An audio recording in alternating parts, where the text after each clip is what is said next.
aí pessoal, beleza? Aqui quem tá falando é que Chame Sword, trazendo pra vocês mais um vídeo. E bom galera, dessa vez aqui eu estou trazendo o começo de uma nova série chamada de Score Hero. Isso mesmo. Muitos youtubers já fizeram e eu já assisti como o Mu, Mr. Mu. Então vamos lá começar.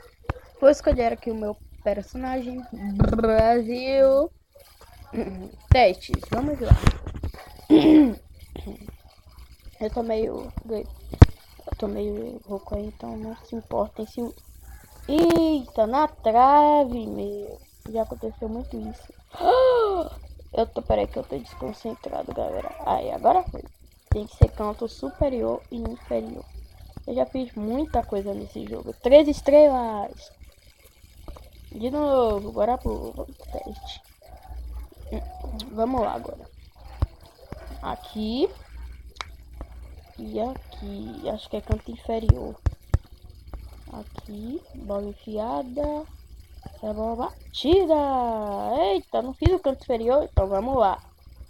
Eu jurei que eu tinha feito o canto inferior. Agora foi. Se não foi, não sei mais o que é canto inferior não. Se não foi, não sei mais o que é. Que... Não, não. É questão de honra. Agora é canto inferior. Acho que não foi ainda.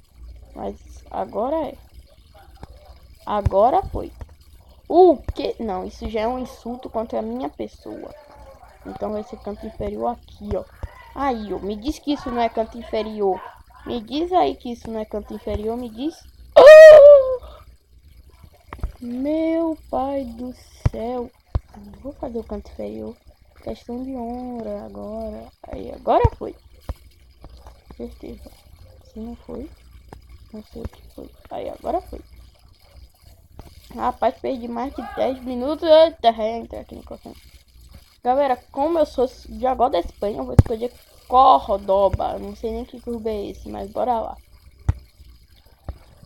Cabeçada. Canto superior. 3 estrelas, vai. Vou fazer até os... Não, vou fazer até os 6 por aí.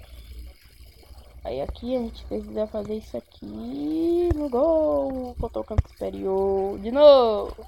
Eu amo fazer isso. Faltou o canto superior de novo. Foi mal aí, galera. Por ir toda vez é porque, sabe, fica meio difícil aqui de fazer. Parabéns! Então vamos lá botar o nome na nossa camisa. Será? Não, vai ser que Chame Sword. Nossa, que Chame Sword. Eita, dá pra botar todo, galera. Não, acho que eu vou botar só o E.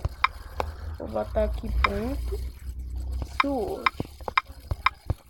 Aê, galera. Agora sim. Vou botar o E ponto Sword porque é o E que Chame Sword. Entendeu?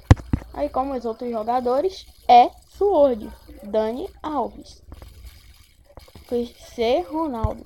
Bora completar aqui só os 5 representando o clube e depois eu paro de gravar. Vocês já devem estar cansados da minha voz. Mas não da minha beleza. Mentira, vocês nem me sabem como é que eu sou. Deixa eu ver. Era assim, foi gol com seu herói. Já era. Assistência dentro de 15 jardas, né? Bora lá então, né? Assistência dentro de 15 jardas. Já que é dentro de 15 jardas, vai ser dentro de 15 jardas. Eita, essa 15 jardas não sai não, é? E várias vezes eu completei essa missão aqui certinho. Acho que 15 jardas é mais ou menos daqui. Deixa eu ver se agora vai. Aê, agora foi. Então é isso aí, galera. Estou ficando por aqui. E é isso aí. Se gostou do vídeo, dá um like. Compartilha, curte e fui! Valeu!